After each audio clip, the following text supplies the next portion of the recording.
Welcome, everybody, to another episode of Can Mayonnaise Kill a Jedi podcast. I am your host, the Artificial Dragon. I'm Hannah. I'm Kit. And I'm Sam.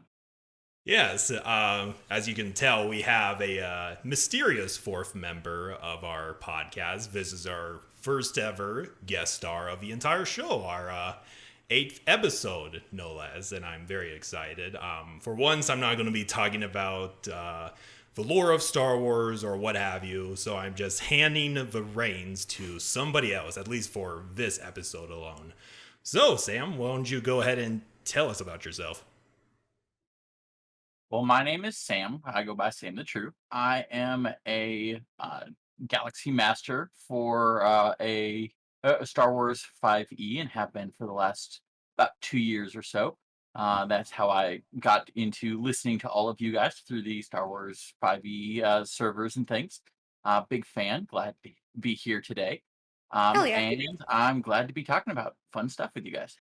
Yeah, we're so very happy to actually have a fourth member. It's kind of a very weird experience. Like, we're already in our 8th episode, and it's just surreal to me. And I hope one day we could have more guest stars of a podcast. So this is a nice little start.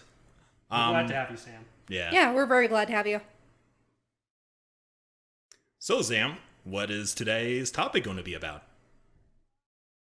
A topic near and dear to my heart. Today we will be talking about the best race in Star Wars, the infamous Hutts.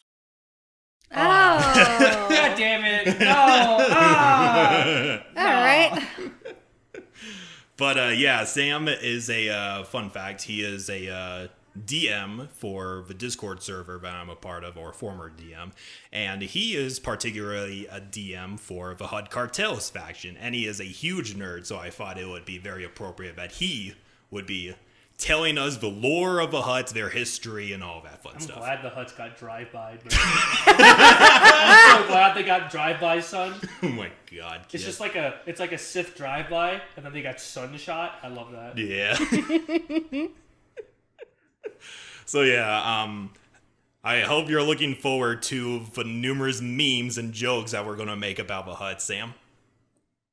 I mean, they are the absolute best race, in my opinion. So clearly we can clear up some misconceptions, and hopefully by the end of it, you will see my point of view that they are far superior. Yeah, very lovely looking race as well. You know, those slug looking motherfuckers. The only one that was hot was the giant one with the six-pack. Oh, you're talking about Garak is the Hutt. Yeah, bro. He had like the most massive pecs, dude. He's got gains for days. Put him on a calendar. Oh my god. Don't forget Boku. That was another big famous Hutt with a impressive, I think it's a lot more than a six-pack. I think they go all the way down. If you're all belly, just imagine how many abs you've got to have. Send him a picture. I don't think he can, because like I don't have Messenger right now on this phone. Hang on. I'll let you look on my phone. All right. Yes, send him a picture.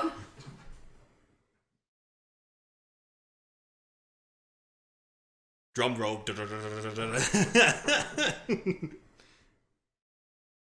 Yeah, there we go. Holy shit. Oh my god. Oh my.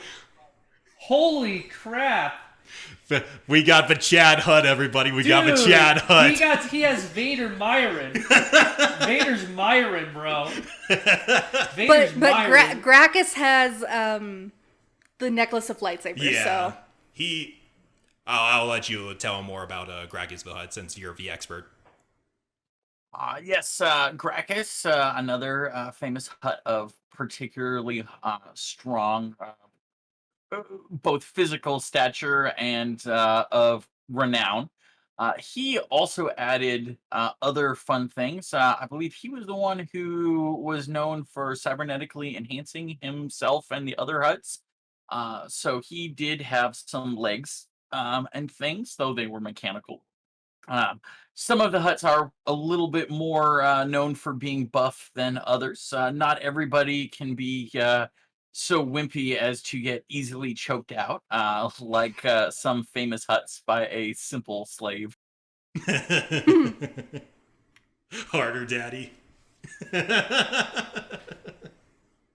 All I Yes. can say is don't Google all of that. Dude, okay, So, so we've never seen a Hutt female, have we? Like we've only seen like Hutt males, I think. So I have no clue what the females look like at all. Aren't they technically hermaphrodites? Are The they? Huts are hermaphrodites. They actually share both sets of sexual organs, and the Huts themselves decide whether they identify as male or female, or more often we see them kind of being referred to by neither, since they are technically both. But it is up to the individual Hut. Oh, okay, that's pretty cool. Yeah. So, Rhoda is technically Jabba's son, daughter. Son, daughter, We're whatever. going with son. We're going with son. I know. Yeah.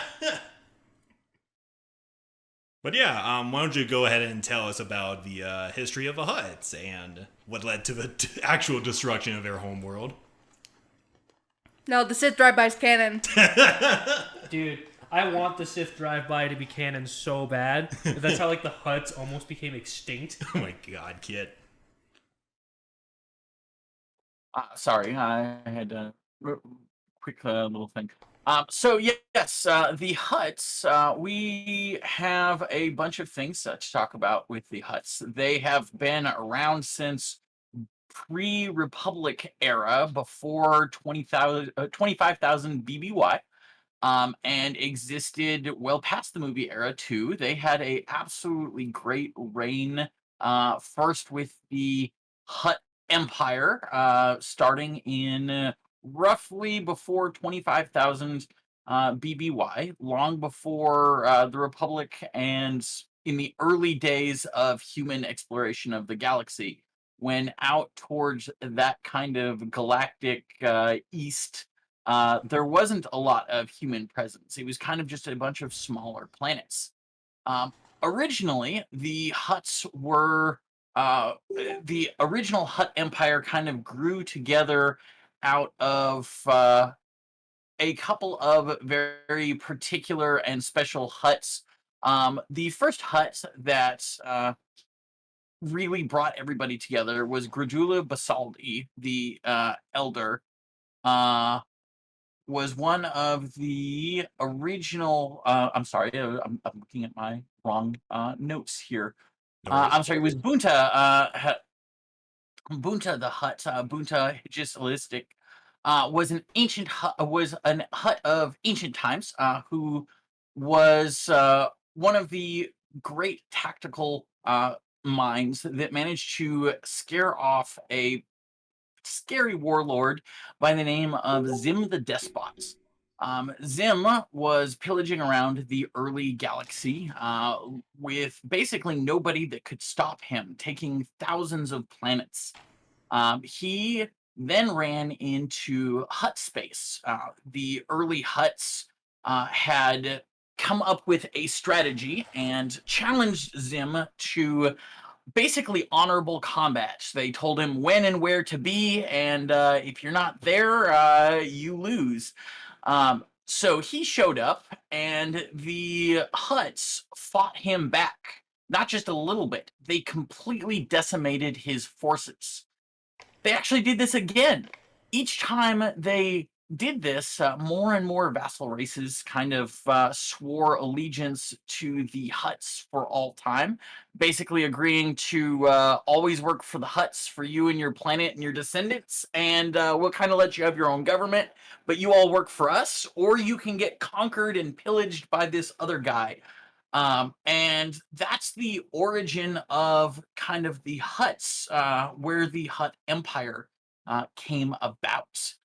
Now, Bunta was a particularly well-known Hutt who beat back the forces of Zim, and subsequently had a planet named after them, Bunta, which is in Hutt space, of course. They also have not just a planet, but a holiday, Bunta's Eve, which they celebrate the beating of Winter's Z, Eve. even to Yeah, this yeah. day. It's like that. You remember the pod race scene from episode 1? Yeah, It's what called the Boonta Eve Classic. Winter's Eve. Yeah, they celebrated with pod race scene in that particular movie. Huh. What an odd way to celebrate such a holiday. Okay. I mean, I'm more- it's a Hutt thing, so it has to be something you can gamble.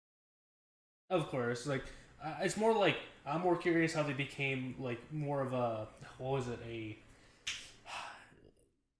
It was they became a criminal organization or something like Yeah, that. the Hutt cartel. Yeah, like they're like they're a cartel or something along those lines. I'm more curious how like their society ended up in that sort of predicament in the Yeah. first place. So the early Hutts were actually very large and aggressive and warlike. They did battle between different clans and were a much more violent and militaristic society, probably closer to the early Sith clans than what we would recognize these days. They actually went to war with each other more often than not over major things and fighting each other pretty much endlessly to the point of around 15,000 BBY, 10,000 years of the Great Hutt Empire. They were at such a point of fighting with each other that they had an event known as the Hutt Cataclysms. The Hutt Cataclysms saw the destruction of multiple Hutt worlds. They had weapons capable of blowing up planets, and they were using them on these clan worlds in the Hutt territories. And eventually, they ended up destroying their homeworld of Varl, and their dual suns actually were extinguished. This was around 15,000 BBY. Oh yeah, In the background, Nagasadao Wait. is in the back. Just, Wait, Isaac, I have Yeah, a yeah. question. That weapon that destroys worlds that the Hutts have, that was the weapon you showed me. No, right? that's a completely different weapon. Could you give him a brief summary of this super weapon that the Hutts used? So the Hutts had among other things, one of the major ones was a weapon known as the Planetchenga, which accelerated asteroids to near light speed and would destroy planets through good old-fashioned kinetic energy if you fling a large enough rock fast enough. So you have to imagine the size of this thing to be flinging planet-destroying rock. It's a fucking slingshot. These guys are playing child's play against other planets. So you're fairly familiar with the lore of Mass Effect, right? Yeah. So you know the Krogan rebellions where they rised up and, with their superior numbers, they wanted to take over the galaxy and shit? Yeah. Well, one of their methods of taking over planets, they just see this planet occupied by the Turians, which has a shit ton of ships blockading it, orbiting space stations, and they thought, fuck that, and threw an asteroid at them. Okay, my question is, why don't the Hutts just use this weapon more? Dude, if I had a galaxy-wide slingshot, I'd be slinging rocks everywhere. I'd be like, you're my bitch, you're my bitch, you're my bitch. Well, I'm sure Sam will answer your question, So Kit. they pretty much did that. That's kind of what brought them down.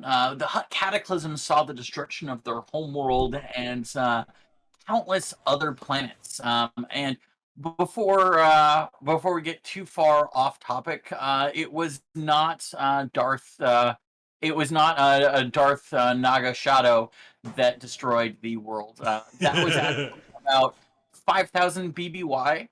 Although, if for a little bit of fun, if there actually was a planet called Ishkalon, which had about 17 aquatic races relocated from various water worlds that were destroyed by an unknown cataclysm.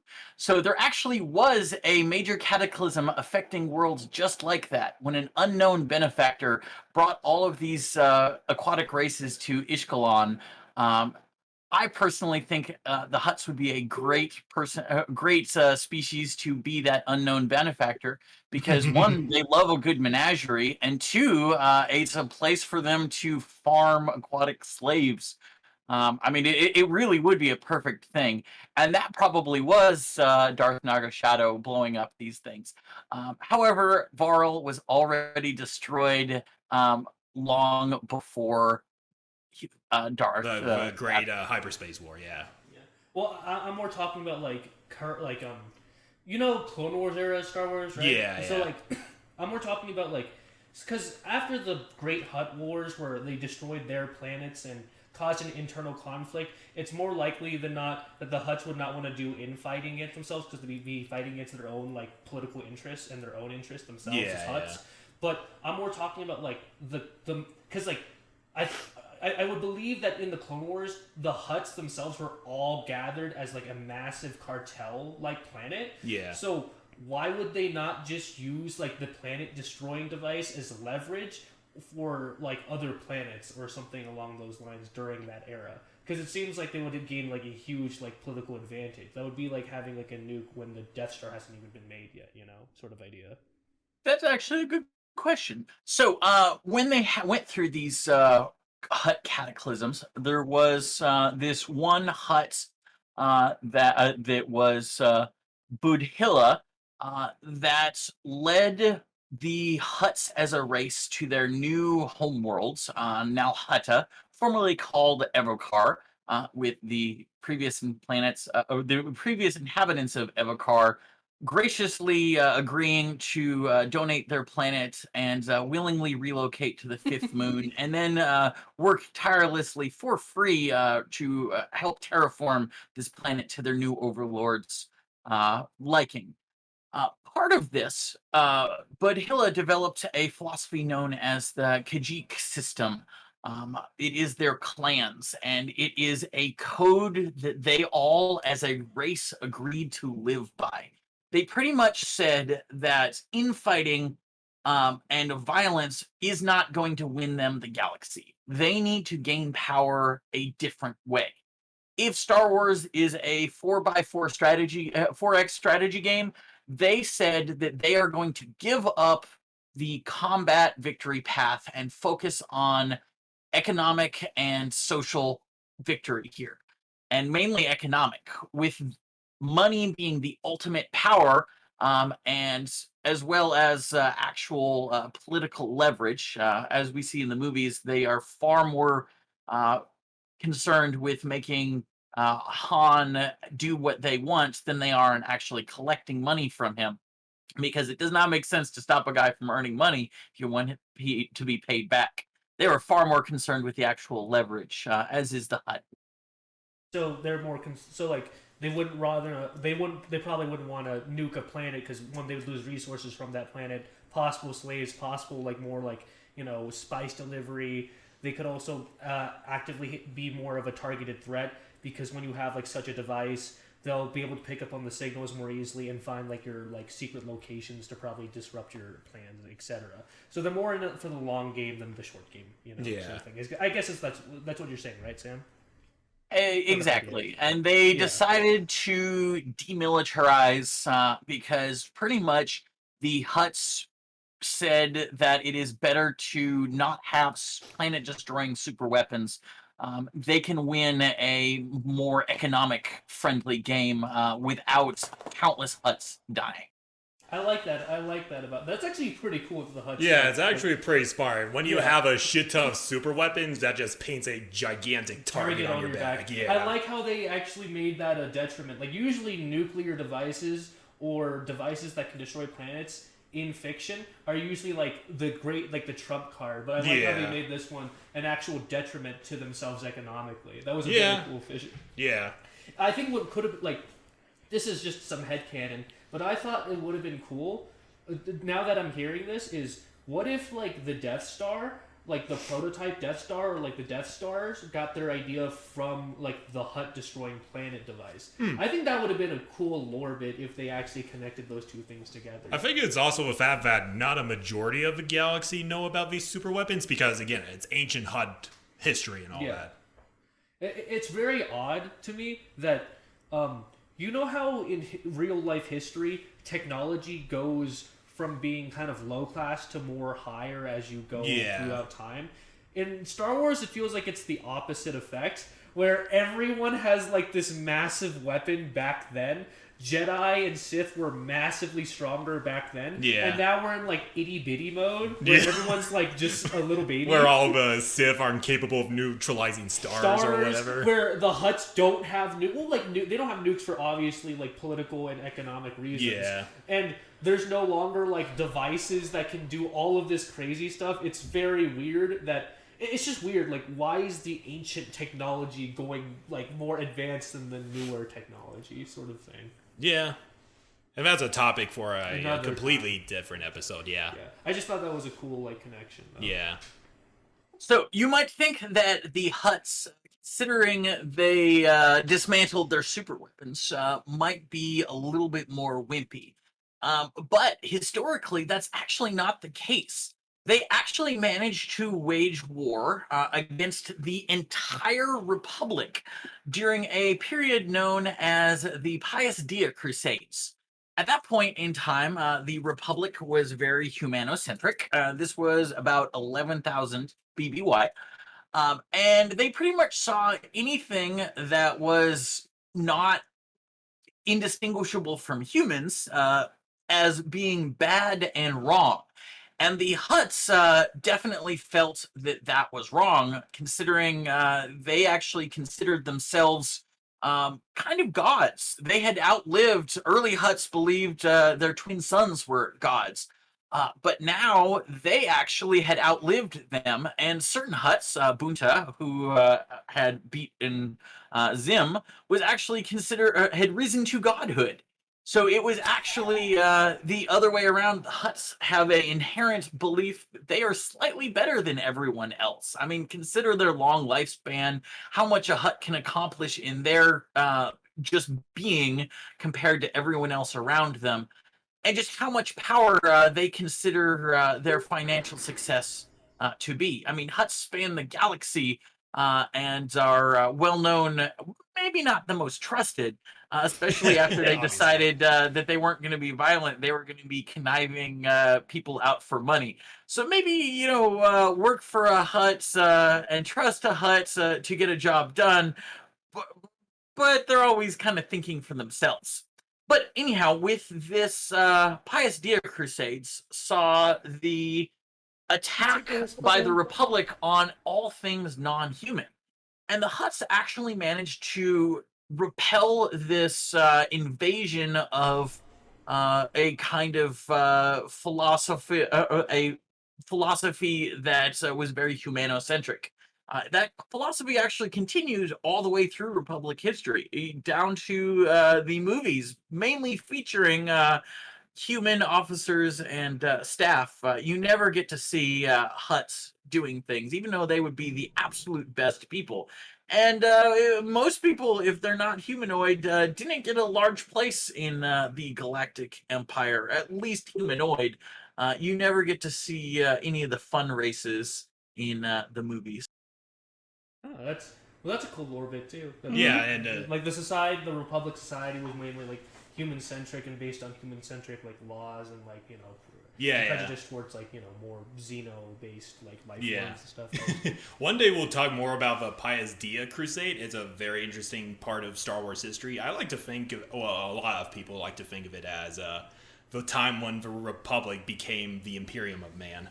Oh God, that's a horrible thought. Yeah, I like 40K, but I don't. It's very drab and dreary for me. Yeah, very grim dark. That doesn't belong in Star Wars. No. So, what was I about to say? So, like, it is just true that out of all the games in Star Wars history, out of every criminal crime syndicate, every gang, the Hutts are just the number one. Correct? They are definitely the best at what they do. There's definitely the Pike Syndicate is popular. There's a couple of other ones, but they're all in direct competition with the Hutts, who have their fingers in everything, everywhere. They're essentially like top dog number one, and they've been around the longest. So they're sort of like the real life cartel. Yeah, exactly. So like these crimes will like range from like stuff like spice runs, human trafficking, like alien like species trafficking in general, things such as like probably I don't know if they do assassination, they might, mercenary work, etc. They would definitely have their fingers in everything. The only thing they wouldn't do after the journey from Varl and after their recreation of a redesign of their entire uh, culture, they believed that killing a Hutt is one of the largest crimes you can do. It doesn't matter what the situation is. If you were to try to kill a Hutt, I mean, Hutts live in a different time scale than others. For a human, you can send them to prison for 100 years and they would maybe repent. For a Hutt, you could send them to prison for 1,000 years and they would merely be old, possibly even a couple of centuries left. It doesn't matter your ideology as a Hutt and what your crimes are. There are very few things that are above reproach when you're talking about a lifetime that spans so many centuries. So they wouldn't kill each other anymore. That was a large part of the Kajidic and the thinking about families. So they went from warring tribes to more of mafia families. I'm sure they probably did hits on each other kind of all the time, but they were always trying to pin it on someone else. And if you kill one of ours, we're going to kill two of yours type of situation. And it definitely would not have been very friendly. So wait, if like what if like a Hutt, like if a Hutt betrayed like the Hutt, like the syndicate or like the criminal syndicate or the planet, and they betrayed the your organization, you still wouldn't be allowed to kill that Hutt that betrayed you or hurt people or did crimes against like Hutt society? It would be so it's not that you couldn't deserve the death penalty for your actions, but it would be for the council to decide, and it would be for the Hutts to actually talk about, and for them to execute you. Outside of a Hutt doing it, it would be unheard of for other people to be killing a Hutt. You would be capturing Hutts for them to be delivered and receive a fair trial and things like that.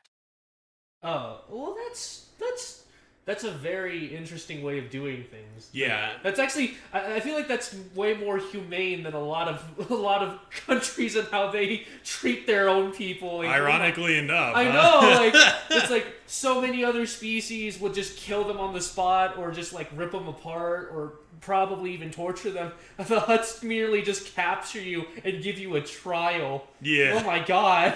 Yeah, but these gigantic slug-like motherfuckers, they're more fair in their justice system than a majority of governments today. Yeah, oh Jesus. It's like we value our people's lives so much because they live so long that we want to give them a fair trial. We want to actually capture them. We don't like killing our own. Wow, what a Chad-based thought.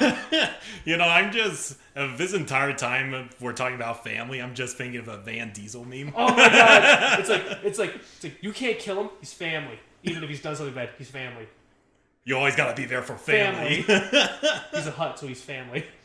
I mean, Vin Diesel was extremely buff. He was always talking about family, and he's bald like most Hutts. Vin Diesel's a Hutt. No, make that a meme, Isaac. Vin Diesel's a Hutt. The Van Diesel meme. Vin Diesel Hutt. You gotta make that a meme. That's a new meme. Vin Diesel Hutt. Van Diesel the Hutt. Yes, Vin Diesel the Hutt. Family. No, Too Fast, Too Furious. Fast and Furious Hutt edition. No. I'm just imagining a Hutt behind a race car. No, Too Fast, Too Furious. Like there's Fast and Furious. Like that we make a movie called Hidden the Hutt. Yeah. It's Hidden the Hutt. Hidden the Hutt. God damn it. Oh god. Yeah, that's totally a new meme that we gotta do one of these Probably have days. like some criminal crime syndicate in Pizza Hut. Pizza the Hut. Pizza the Hut. So you might think, with all of this anti-Hutt warfare and them being so shady, that Hutts are universally not respected. But actually, the next Hutt on our famous Hutts list is actually Blotus. He was a Hutt that actually served as Supreme Chancellor of the Galactic Republic. It was during the Rhiantus period, roughly 9,000 to 8,000 BBY. You might note that the Supreme Chancellors normally only have a 4-year time period. But Blotus was so well respected and did such a good job, he actually served for, as far as I know, the longest term of any Chancellor of the Republic in its history, 275 years. Palpatine's wet dream. How long? did Palpatine had what, 16 years? Blotus Yeah. was known he was actually known for overcoming the stereotypes of his species, and it is known under his reign the Republic benefited from a period of prosperity. He granted tax breaks to independent merchants, trade prospered in the core worlds, and the Republic capital of Coruscant specifically enjoyed substantial economic growth. I mean, like, I don't think like the thing is like I understand why like it can be lucrative to have like when someone's giving you benefits, obviously you're going to enjoy the benefits while they last. But mind you, like I feel as though like the reason why people are so distrusting of the Hutts in general is because they are still a criminal crime syndicate. They still do a lot of shady activity and a lot of illegal activity that probably hurt quite a bit of people. Arguably, yeah. Yeah, like species trafficking is not a good thing, I would say, in the slightest. Yeah. But still pretty notable. In Hut Space, actually, it's not on my notes, but one of the fun things, they very heavily believed in indentured servitude and labor camps. So, in Hut Space itself, one of the main things, since it would have been frowned upon to have traditional slavery, um, one of the main ways of serving a punishment in Hut Space was actually forced labor in labor camps. Rather than sitting around and rotting in a Hut prison, you would be enjoying plenty of yard time, working the mines, and other fun things like that. With your it would stand to say that it would actually be a much better economic return to have Huts buying out prison sentences, and rather than paying to house these people, a Hutt-run prison would actually turn a profit. And yes, it would technically be forced labor and selling of labor and human trafficking, among other. That's still bad. That's still bad. That's still very bad. But downright just being captured and sold into slavery without appropriate paperwork would be definitely frowned upon by their allied races. So it makes more sense to think that Hutts probably had plenty of technicalities. And would you rather spend a lifetime in prison or, 10 years forced labor in a Hutt camp, which probably will get you killed? But, that's a small thing. I mean, like, I would probably prefer the latter, of course, but I would probably not want either to happen to me. But if I, But you gotta pick your poison, kid. Yeah, but it's like pick your poison, situation. Yeah. You can't have like. I don't think the Hutts are renowned for their rehabilitative purposes, So it's like if I'm gonna pick a poison, I'd rather pick a lesser poison. And there's probably other species out there that treat their prisoners way, way worse than the Hutts. Yeah. Like, who are those Egyptian snake-looking guys? Oh, fuck. Those guys? Yeah, they just put them in a laser field and let them rot to die. Christ.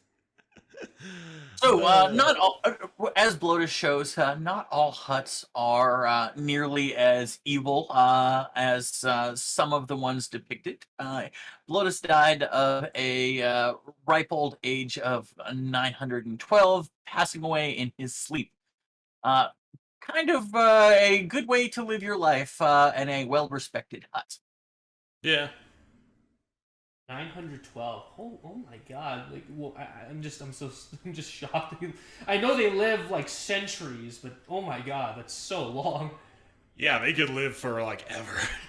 The average hut wasn't even considered of a venerable age. They wouldn't have even been respected for their wisdom until over the age of 900. So Blotus actually died pretty early. Probably the stresses of being the Supreme Chancellor, considering most of them seem to either give up after 8 years or die after 13 and Conquest of the Galaxy. I mean, it would make sense. He was under a lot of stress. For 275 years straight? Yeah. Now, the Hutts were actually known for being quite resilient, and they did live for a very long time. The oldest known Hutt was known to be 1,700 years old. Though he was pretty much recorded as being in a medical facility, so he was probably on many life-sustaining things at that point. But a reasonable lifespan for a hut would actually be to celebrate your 1000th birthday, if you don't get killed in some great scheme or other adventure beforehand. Well, I mean, like, you're mainly, if you're part of like the Hutt family, you're mainly going to be protected by bodyguards and a lot of people. The most likely you're going to die from some scheme or like some family vendetta. Yeah. So you might live quite a while before that happens. For a pretty good while until Yeah. somebody backstabs you somewhere. You dirty rat! You dirty Hutt! You dirty rat! Wait, what's like a space rat called like in like Star Wars? I'm trying to. Oh god damn it. What were those things that that Luke used to kill for fun? Oh, the Womp Rats. You dirty womp rat! So, since we're talking about Hutts, a good chance to talk about a little bit about their anatomy, and we talked about their lifespan, 1,000 years if they want to. They are hermaphrodites, both male and female. Hutts would, when it's time to make a little hutlet, yeah, as here we they're go. called, they would get together and have a wonderful time with one another. Um, After a short pregnancy, I won't burden you with any of those mental images. A small hutlet is born under a meter. So this is a tiny hut, probably not more than 20 or 30 pounds, less than 3 feet long. And Jesus, that's a big baby. Oh my god! But yeah, this is a hut, and those fuckers could get huge. I know. Just oh god. yes, they get to be several tons, but they're born cute and adorable. As we saw in the Clone Wars with Rhoda the Hutt, yeah. I actually do have a picture of Rhoda around here somewhere, but yes, absolutely adorable. Oh yeah, I was doing a little bit of research before picking everybody up today, and there was like this individual hut named That thing is hideous. no, that's Jabba. It's the little guy right next to him. The little guy in his arm. He's yeah, so cute. Oh, I thought you were. Yeah, he's holding his little son right there. I didn't see that. Oh wow. They so actually cute. spend the first 50 years of their life in the brooding pouch. Though by the age of 10, we don't know if it was just because he was the son of a brilliant, although kind of feeble tactician. Rhoda was actually particularly smart, able to problem solve, as we saw in the Clone Wars movie thing, that he was actually able to get through problems that Jedi were not able to solve. So, unlike our Baby Yoda friend, Hutt babies, maybe this one in particular was smarter than the average, but we have a 50-year-old Baby Yoda who is infantile and can't speak. Meanwhile, this particular Hutlet was able to problem solve and be a productive member of the team. So Hutts are clearly very superior, though they would spend the first 50 years or so around the old brooding pouch and at home. Then they might get early jobs, but they would not actually be ready to leave their parents and move out until about the age of 200 years. So yeah, they become adults when they're 200, kid. Oh my god. It's like as a baby I couldn't put a fuck. You know that game where you like put like the shapes in the holes? Oh god, yeah. I was putting a triangle into a square. Yeah, I was putting triangles and fucking squares. This baby's like solving quantum physics and shit. Fucking detail-oriented architecture and coming up with crime syndication. God, makes me feel like a fucking failure. Oh god. Now think with their extremely long lifespan, they could spend what amounts to being their teenage years, their 100 to 200 range, doing some crappy little job, working in a mechanic shop or something like that. Well, 100 years dedicated to a specific task is more than enough to master it. I mean, if a human can master something in 10 to 20 years, just imagine what a Hutt could accomplish in 100, 200, 300 years. These guys have to be the absolute worst thing for the job market. A Hutt makes sense in every application because if you need someone who has the endurance to stand at a counter and work all day long, a Hutt would be there. If you need somebody who can master a skill, I mean, literally, these are the people that you can say, we want 200 years experience at an entry-level job. And a Hutt will go, well, okay, I don't mind spending my doing that. That's only, a fifth of my lifespan. Just to earn my place, I can definitely replace all of the humans who are going to die off after just a couple of decades here. So Hutts have to be an absolutely great, valuable work source because for a Hutt, they just think at a different scale. For them, a return on investment isn't just planning for retirement in 80 years. It's literally planting trees and planning on harvesting for centuries and reaping just huge amounts from smallest investments. For them, you don't need to kill off your competition. You can literally just plan on them dying off or retiring in a couple of decades. Big brain move right there. I feel like so the job market should have been taken over by like either Hutts or like droids at this point. Yeah. Because like the competing market should have been like. Because the thing is, like, you have to compete with either automated robots that never die that you can just fix like super easily with a bigger machine, or Hutts. Yeah, who could literally live for over a century. Yeah, like why would you hire anyone else? It's just like it's like, dude, you think like the Hutts would be like breeding like crazy and just being like, you get a job, you get a job, you get a job, you get a job. Could you imagine a Hutt working at McDonald's? It's like, can I take your order? Oh, yeah. Yeah, go ahead and talk about this guy that you just put in the chat. So, Hutts also are known, while some of them are definitely very sickly and suffer from major problems, mainly due to them not working out. Much like their human counterparts, if they do stay active throughout their entire life, not only does it lead to a longer lifespan, but these Hutts are known for being tough and getting back from major injuries. Now, again, Jabba was choked out by a slave. That has to be an abnormality. Just think about how giant his windpipe must be and how tough it must be to just stay open under all of that fat. And one little slave, even if she was throwing her full body weight into it, is just not going to do it unless he was kind of wimpy. Because look at all these other tough Hutts able to do so much. I mean, that Hutt, if you look at the image, he got his face blown off, and here he is, still trying to talk to the people who blew his face off. Yeah, that's not it's not like Two-Face where he just has acid over one half of his face. Literally, his entire half of his face is blown off, brain and everything. Oh God. Yeah. And he's still cognitively functional. Now, that's probably the other extreme end. But these Hutts, I mean, they are tough. They're Hutts have unstoppable.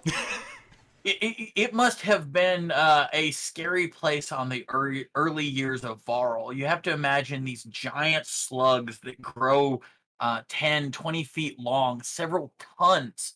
They have forward-facing eyes. They're huge, perfect for seeing at night and capturing lots of light. And they have this giant maw of sharp teeth. They are the perfect ambush and persistence predator. And then they're known for their tactics. These are guys that once they capture their scent, they would have chased early viral prey for days, weeks, heck, a month. And you just have to imagine how terrifying it is because they're slow and it's muddy terrain. Um, but they just keep coming and coming and coming.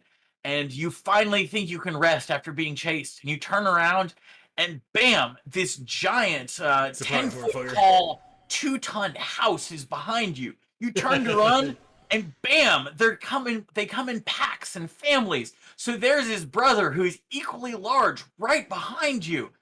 It's got to be terrifying to imagine these things chasing you down for days and weeks on end in early time period. Of course, they then enslaved the other races that they didn't eat and got them to get the food for them. So I understand that, like, oh god, these things are fucking relentless. Jesus. Yeah, They're like they are. zombies, except like actually smart. But I understand that like the Republic had a hard time dealing with the Hutts for many reasons. I forgot. I saw the prequels and I saw some of the original movies, but how did the Empire deal with the Hutts again? Or were they just allies in that forefront? I think he'll answer that for you, kid. Okay. The Hutts had an uneasy truce with the Empire and the Republic before them. They did have a large amount of smuggling and other issues with a lot of the outliers. But if you imagine, the Hutts are ruled by the Grand Hutt Council, which has representatives of each of the major families. I want to say around the Clone Wars, it was something like 49 of the well-respected either Hutts or families. Um, and these are Hutts that are all about trade. They are not about the smuggling. They're not about the other things. And while a Hutt might engage in a quick little they might get a little bit adventurous to see if they can get some quick cash. Hutts, by and large, are going to play it safe and work menial jobs where they can get ahead. They're probably not going to work dead-end jobs at McDonald's, but just imagine after a couple of decades, you manage the McDonald's, and like after a couple more, you actually own the chain of McDonald's and are, managing of the entire region. So any McHuts. job where Rich you Huts. Sorry, I just wanted to make a joke really quick. Sorry about that. So, would the Republic be willing to deal with them? I mean, yeah, they're an absolutely great way of dealing with the Hutts is just do basic trade.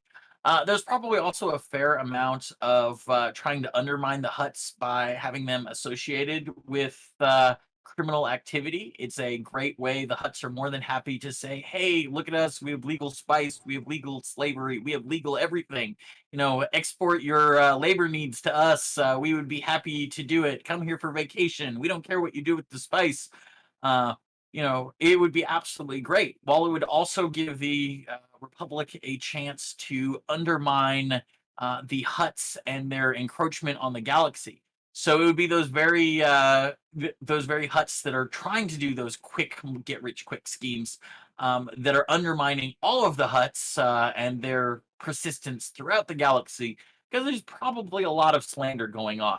You can definitely trust a Hutt because they don't need to rip you off. They just do standard business practices and get ahead slowly. but the Republic probably was undermining them and outlawed a lot of their things, and probably had a lot of smear campaigns. I'm pro Hutt all of the way, so I'm gonna go with they would just slander that Hutts are innocent and never did anything wrong. I mean, individual Hutts might make bad decisions, but overall Hutts would be these people you go to get things done. No matter how hard it would be, a Hutt could leverage it and make it happen. Well, I'm no species essentialist, so yeah, Hutt lives are fine by me. I don't. I'm not speciesist. I don't think that all Hutts are bad. So only the ones that Hut lives matter. Hutt lives, bro. Yeah, it's more like.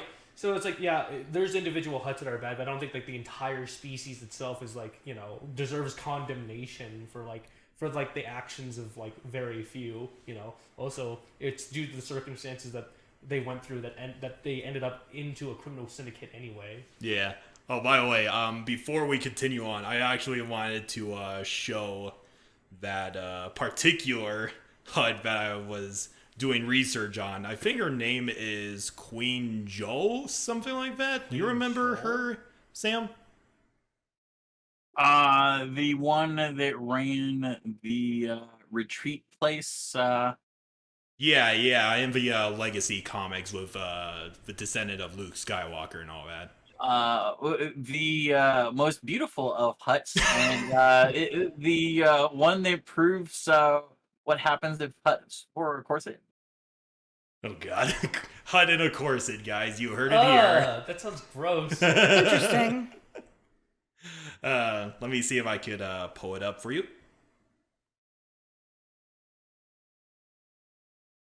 I don't want to see a Hutt in a corset. That sounds gross. There we go. Ew! Looking at. I would just like to say that she probably looks at you and also makes the same noise. Please get it off, Isaac, I don't want to stare at that. Get it off the table. No, you just turned it. Like, dude, get it off the table. That's just, Is she too much woman for you, kid? It's one Like ugly I bitch. said, don't Google it. There's way. Dude, it's like someone dunked a bunch of like gelatin in a fucking pool and then waited till it solidified and then nature had its course with it. I just have to throw that into that to spice things up a little bit. Dude, it's like if broccoli married Jello and had a baby. I'm sorry, continue on, Sam. So that brings us to a little bit more modern Hutts. You already mentioned Gracchus. And we talked about a Hutt. Get it off the table! We talked about Boku, kind of the opposite direction. Those are definitely the manliest of Hutts, versus Jewel would be the womanliest of Hutts. So the another fun Hutt that we saw is actually Beldrion. Who was actually the Hutt Jedi. There's a Jedi Hutt? Yeah. Yep. There was a Jedi Hutt. So this particular Hutt, several hundred years ago, was admitted sometime before 400 BBY, was admitted to the Jedi Order. And was a force-sensitive Hutt. Now, Hutts, by and large, we already talked, are really underrepresented in Star Wars. There are a lot of them out there, and we'll talk a little bit more about how many are out there in just a second. But they're underrepresented in Star Wars. There's literally billions of them out in the galaxy. So the fact that of the few that are there, we see at least one who was Gracchus was extremely interested in the Jedi, and Beladrion was actually a Jedi who, unfortunately, like many Jedi, fell to the dark side and established himself as ruler of the planet. We're not going to say that was because he was a Hutt. We're going to point out that many, many, many Jedi fell and started ruling planets. Beldrion just happened to be good at it and ruled it for several hundred years. Being a Hutt, he had to do it better than everyone.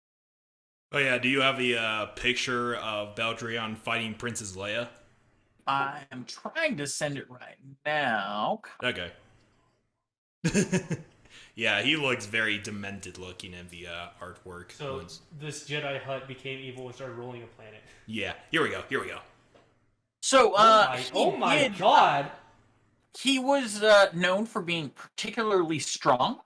So he unfortunately was not able to defeat Leia and fell to her lightsaber. Unfortunately, I'm sensing a theme of Leia killing a bunch of Hutts now. Yeah, I feel like this is a recurring thing with her. unfortunately, many seem to have fallen. It would probably be an entirely different discussion on the Skywalker legacy and how much they just go around killing perfectly innocent Hutts. Perfectly innocent Hutts.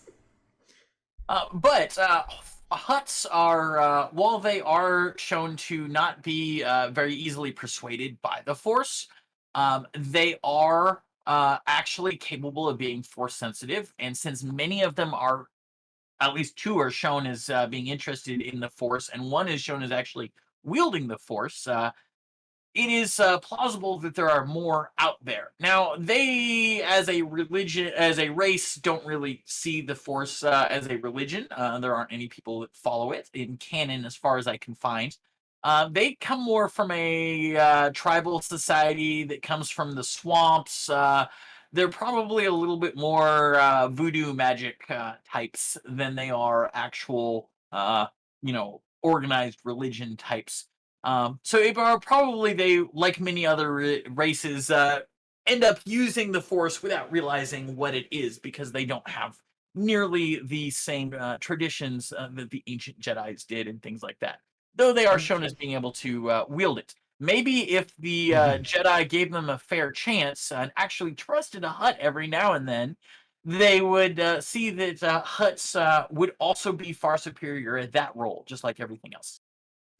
You know, I'm just picturing in the swamps of Now Hutta, like this shitty Hutt or somewhere, and it's just a Hutt wearing a witch hat, and he's just using a cauldron, like, yes, here's a little bit of frog leg right there, yes. Oh my god. If anything, this conversation is making me fear these things more than actually be on their side. I'm more scared of them now than anything. The thing is, like, at first I thought Hutts were just kind of like, criminal crime syndicate, just big baddies that weren't so bad, but were always a looming threat.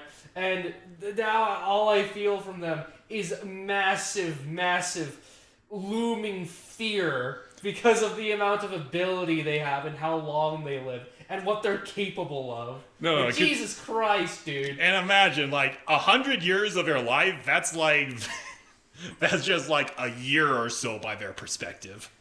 They're literally... No, every Hutt is a literal mob boss. They all have, like, Dude, Al Capone was one of the most smartest gang members in all of American history. And he... And imagine, like, Al Capone... Like, all these, big, slimy Al Capones everywhere. That's horrifying. Well, hopefully they are smart enough to evade the IRS. Oh, God. Yeah, and Al Capone died of an STD, so. Oh, yeah. No, that's fair. So, Hutts have this just giant lifespan.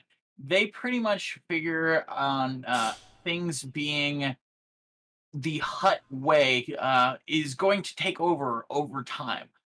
They like speaking in Huttese, their own language, their trade language. And it actually makes sense if you think about it. With human language, it's going to vary from planet to planet, from generation to generation. But Huttese stays pretty much the same because for 1,000 years at a time, the same people are speaking with the same accents. So rather than learning what the most recent slang is and what the galactic word yeet means, they would just stick with good old-fashioned Huttese, preferring to speak it above others. They just are much more centered on their way is the best, and other people's way just changes too much.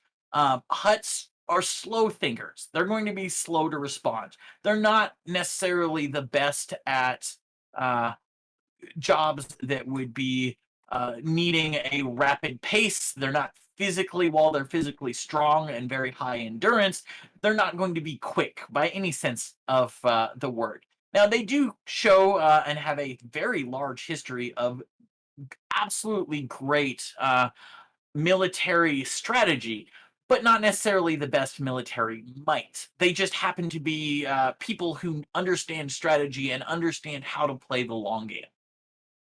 Now, there I are imagine. Sorry. I kind of imagine the Hutt as that senile grandpa that you put in a retirement home, and they're like really slow to get a grasp of modern technology and stuff like that. The only difference is they're not dying anytime soon. Oh no. Well, the thing is, like, they're also not like they're not stupid, you know. No. They're, like, the difference between a senile old man and a Hutt is a senile old man doesn't know what the hell he's doing. Yeah, I mean that's fair, kid.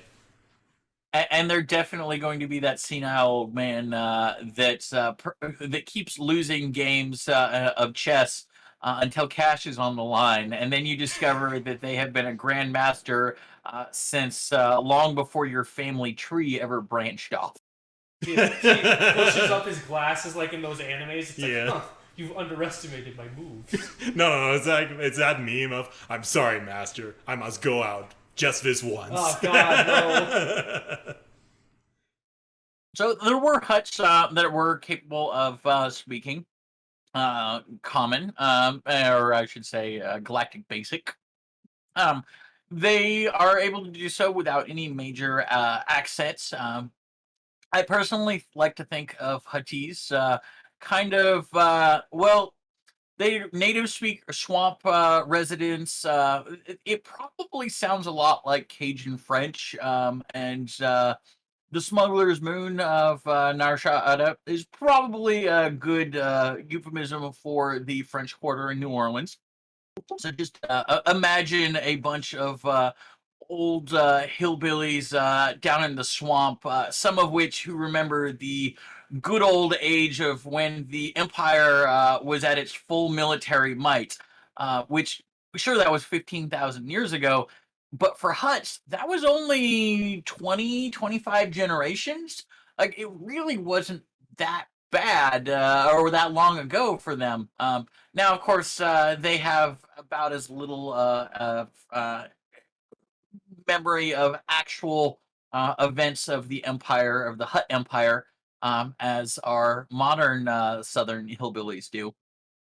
But one would definitely see there are a couple of Hutts that mention following the old ways, Gracchus in particular. And they definitely would remember the good old days when the Hutt Empire was indestructible. I mean, these Hutts were literal tanks. They are a literal 2 or 3 ton hunk of massive. I mean, we saw some of the buff Hutts. Just imagine this guy in like 2 or 3 inch thick armor, walking along the battlefield, carrying guns larger than you can imagine. Yeah, do you have a picture of the shell hut armor, by the way? I do. I'm trying to load it up right now. So no the shell Hutts follow a very good tradition. Now, the shell Hutts in particular are around and follow a tradition for wearing it because their planet has radiations and things like that. But the shell Hutts, come on, if it will load, that is a low quality image. That's why it's not. All right, no worries.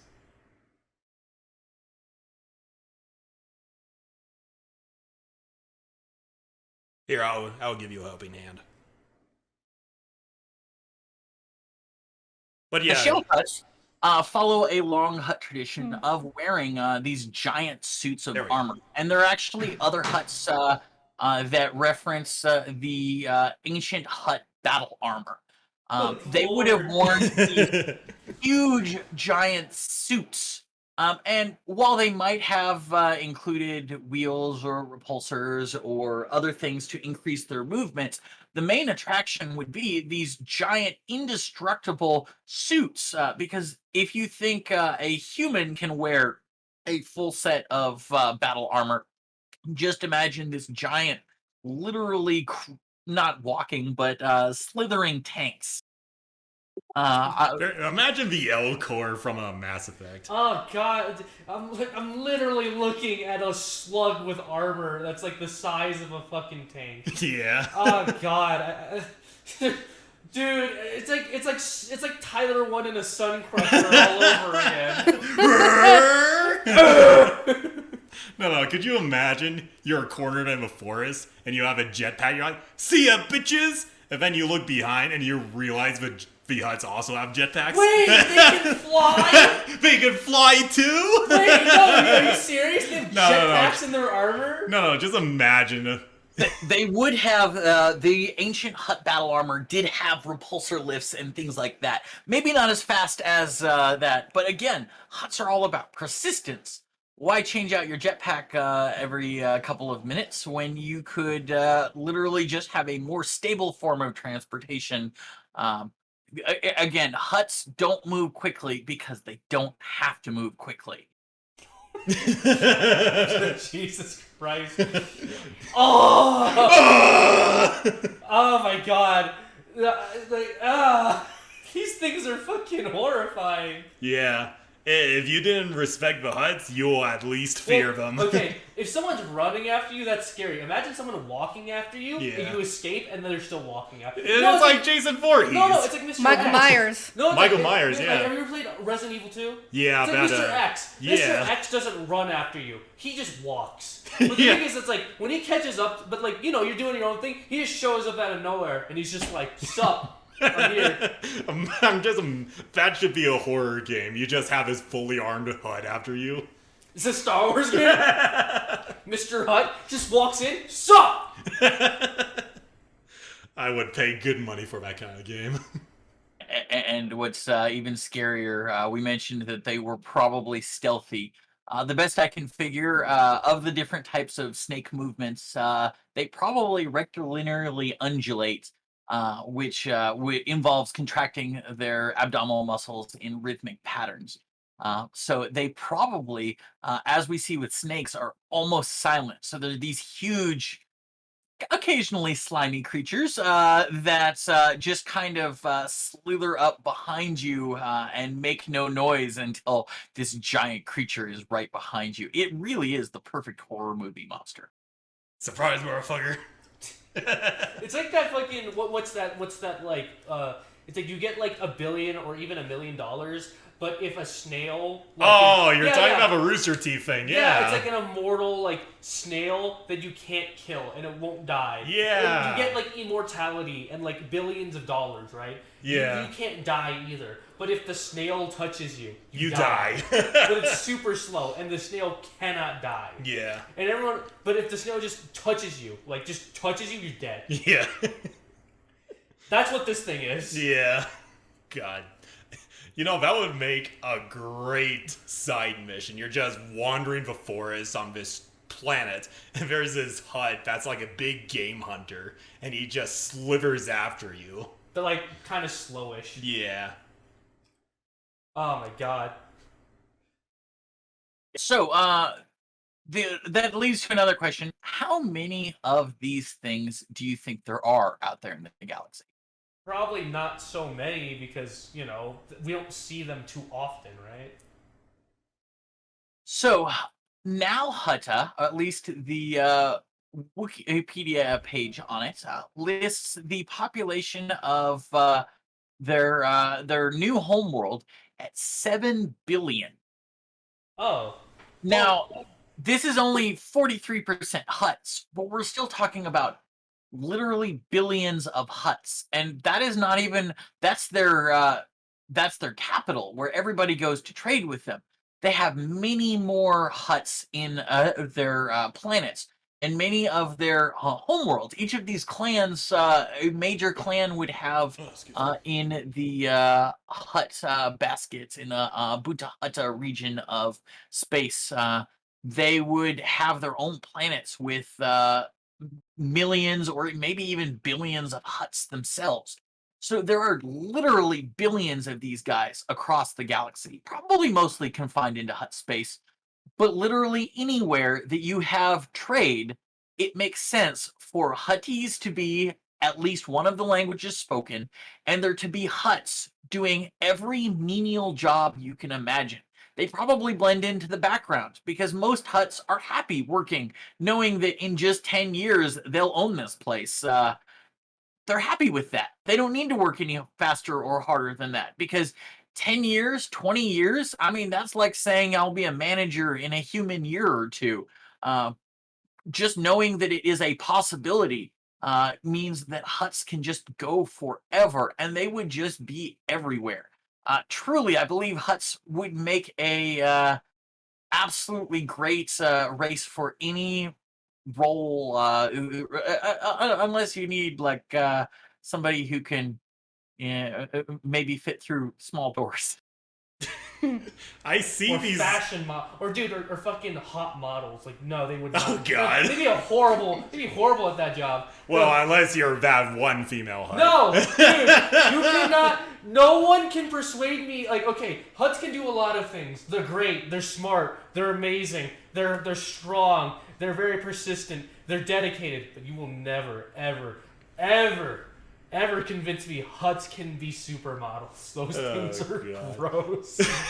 But I just imagine this typical Hutt would be like a accountant who loves his job. I know. Dude, they'd be the best at managing your money. You like, could you imagine going to a bank and trusting like Hutt of a Bank of Hutt? Bank of Hutt. Yeah, Bank and of Hutt Hutt. we trust. Yeah, and like you just put in your credits or some shit. They'll keep that shit secure. Yeah. They'll keep that shit mega secure. If they would do your taxes too. Oh, dude, they'd be hella great at taxes. Yeah. It's like, so I did your deductibles, and your tax return is at least 2,000 credits. So. Hell yeah. The Hutt accountant. There is one job that Hutts seem not to be able to do. There is one question, which I believe you guys have been trying to answer, is things that will kill a Jedi. So, can a Hutt kill a Jedi? What do you guys think? Well, yeah, that's a yes. That's kind of obvious for me, though. Say yeah. Yeah.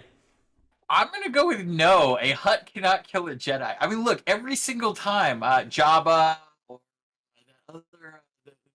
the Jedi Hutts, or look, every time that a Hutt and a Jedi are in the same room, the Hutt seems to die. So perhaps buying them is a much better way. Perhaps some of you might know that Anakin was originally owned by Shmi, which Anakin and Shmi were originally owned by a Hutt before being lost to the Toydarian just before the events of the Clone Wars. It is better to just buy a Hutt, or for a Hutt to buy a Jedi than it is for them to try to kill them, because it really seems to not go well for them. Yeah, there was like a canon comic where Darth Vader was visiting Tatooine one day, and he just strolled right up into Jabba's palace and basically force choked him into complying with his demands. Well, it's just, I don't know. I feel like Hutts could just kill Jedi, though, because they could just hire people to kill the Jedi, you know? Yeah. I mean, Cad Bane. Yeah. Cad Bane. Just be Just like- hire Cad No, Bane yeah, to do like it. a Hutt could just be like, yo, Mr. Cad Bane, we got, 10,000 credits here? Yeah, you can take, just kill a Jedi. No, fuck. He probably needs to be paid more than that. In the Clone Wars, the Separatists pay literally 1 million credits a head to Wait, kill wait. Jedi. What is the conversion? $1 USD is how much credits USD? Oh, God. Is it just $1 to $1? Is a credit just $1? For all intents and purposes, I think it's $1 to $1. Okay, yeah, so it's like... Yeah, like a million. Oh, Yeah. There actually was, I would have to double check, but I believe they did. I want to say that Jabba's father, after he learned that Jabba had been killed, did put a 1,000,000 credit bounty on Leia for a time. But I have to double check the exact notes on that. I imagine it didn't go particularly well for him. Well, I mean, money is no issue for a Hutt. They don't fucking die. No. It's like, do you think like it's like 1,000,000 credits? Oh, it took me 100 years to make that. Who cares? I'm gonna make that again. No cinch. You know. Yeah.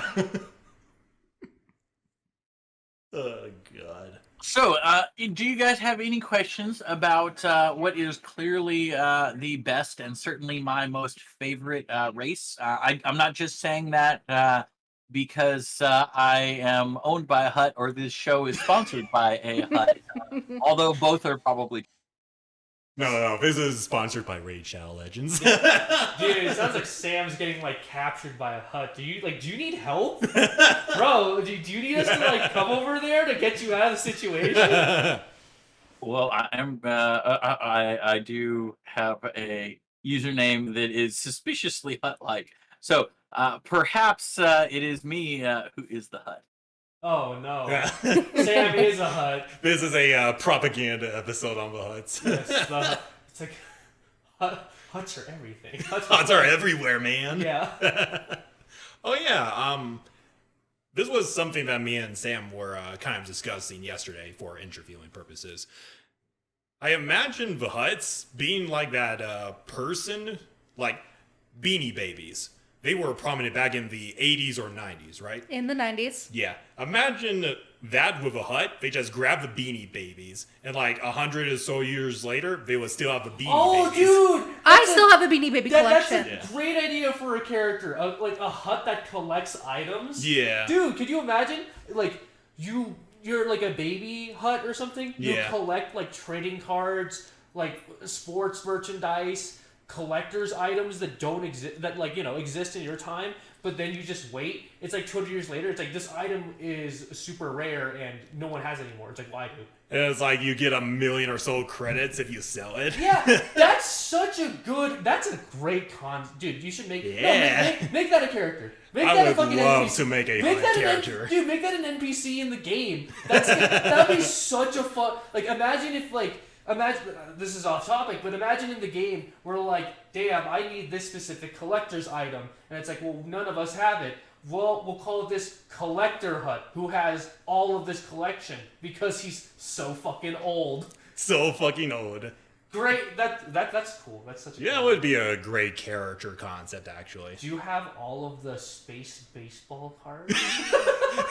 Want to check out my one-of-a-kind Charizard? It's 100 years old. No, I have a mint condition Leia card. Oh, that would be fucking brilliant. That's good stuff. Yeah. Do you guys have any questions, though? Nope. I do not have any more questions. All of my questions have been answered. Okay. And remember to vote Hut next Supreme Chancellor elections. In the next 200 years or so, I guess. I'll be dead. But yeah, so let me go ahead and do the outro. That is our episode of Can Mayonnaise Kill a Jedi. This is the first time that we have a guest star on a podcast. And I hope this new brief format, is entertaining for you guys. It's been a much more discussion-filled episode than meme episode, but I had a lot of fun talking about the Hutts, and especially Kit being more scared about the Hutts than he is actually respecting them. I didn't think I was going to enjoy the Hutts, because I don't, like, look, I'm a shallow person. Yeah. Well, not shallow as in actually shallow, but shallow as in, like, when it comes to, like, sci-fi or fantasy races, I'm more aesthetically bound than, like, lore or intelligence bound. If like, a species or a fantasy species or race just looks good, I tend to be more interested in those, like, things. But I'm actually more interested in the Hutts now more than, like, other Star Wars races. That's pretty cool, actually. How about you, Hannah? I don't really care for the Hutts, so. Yeah, to each their own, I suppose. Yeah, but this I actually think they're pretty cool now. Yeah, they are pretty neato. I mean, I thought they were just like fat slobs that were crime syndicates. I never knew they were this intricate. yeah, they are probably one of the most intricate races in all of Star Wars. And in all honesty, I would love to try doing this format again and maybe go more depth on other Hutt related things like the cartels and all of that. Dude, I bet their fucking naps take forever. It's like we get 8 hours to sleep, they probably get like 16. Yeah. Like, Yeah. What is time? No. Their cat nap is like 2 days or Oh something. my god! I kill myself. It's like, could you imagine could you imagine working with a Hutt and he has to take a 2-day sleep while you're just sitting there? It's like, oh my god. Yeah. I'm so fucking bored. I'd be like, oh my god. I'd just be sitting, doing nothing. How about you, Sam? Did you enjoy this episode and being the brief host, at least for this one episode? I did enjoy it. I'll have to see what other things I'm an expert at and see what else I can come back with you guys. So it's been a lot of fun talking to you guys about all of it. Yeah. It was actually a lot of fun. It's been a little bit difficult trying to get this set up, but it's a little bit guerrilla style, but I'm actually happy that we got our first guest star off the table, so to speak.